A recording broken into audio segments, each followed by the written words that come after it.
राजाधिराज श्री सद्गुरुनाथ महाराज की जय। तीर्थस्वरूप परमपूज्य श्री रामराय गोविंद केळकर तथा श्री दासराम महाराज यांच्या वचनांवर आधारित श्री दादांचेच अंतरंग सत्शिष्य न. ना. गोखले यांनी लिहिलेल्या नित्य नवा दिस जागृतीचा या ग्रंथातील आज ऐकूया 15 एप्रिल या दिवशीचं चिंतन. प्राणाचं अस्तित्वावर आहे नाहीचं ज्ञान होतं, यावर कुणाचं नियंत्रण नाही. सर्वांवर याचं मात्र नियंत्रण आहे. प्राणाला प्राणवायू पूरक ठरतो. प्राण गेल्यावर त्याचाही उपयोग होत नाही. प्राण ही शरीरातील मोठी आणि अत्यंत महत्त्वाची शक्ती आहे. परमपूज्य दादा म्हणत असत त्याप्रमाणे श्वसनाची क्रिया ही प्राणाच्या हालचालीवर अवलंबून असते. आणि हे सत्य कसं आहे तर श्वसनासाठी हवा आत ओढून घ्यायला काही मोटार बसवलेली नाही. प्राणाच्या हालचालीवर श्वासाची ये जा होते, म्हणून प्राण गेला की सर्व थांबतं. प्राण गेलिया शरीर काय करील व्यवहार, हे यथार्थ आहे. या प्राणाला कधी विसावा नाही आणि सद्गुरूंशिवाय याला कोणी विसावा देऊ शकत नाही.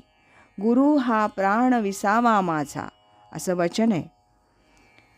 या प्राणाचं अस्तित्व आहे तोपर्यंत जाणीवेशी संपर्क आहे. व्यवहार परमार्थ या सर्वांची जाणीव आहे. साधन आहे, नेम आहे, सर्व काही या प्राणावर अवलंबून आहे. शरीराच्या मनाच्या सर्व क्रियांवर त्याचं नियंत्रण.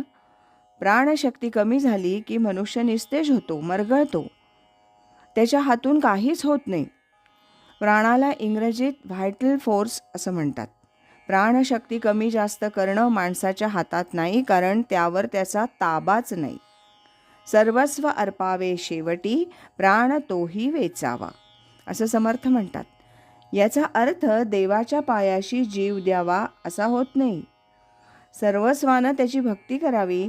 साधन हाच फक्त प्राणाचा व्यवहार व्हावा. बाकी शारीरिक क्रियांसाठी ती शक्ती खर्च पडता कामा नये. आता जाण्यासाठी प्राणवायू लागतो असं आपण म्हणतो, कारण सर्वसामान्यपणे तसा अनुभव आहे. परंतु समाधी अवस्थेत नासापुटी फक्त वायूचं आदानप्रदान होत असतं. प्राणवायू हा शारीरिक क्रिया चालू ठेवण्यासाठी प्राणशक्तीला मदत करतो, तो पर्याय नव्हे.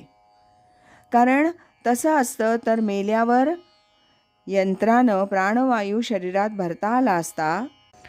तसा उपयोग होत नाही. आत प्राण असेल तर प्राणवायूचा उपयोग आहे.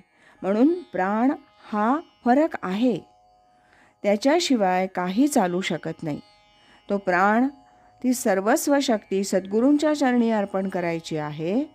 साधनाचा तोच उद्देश आहे. प्राणार्पण हीच संपूर्ण शरणागती आहे आणि ती सद्गुरू कृपेनंच साधू शकते.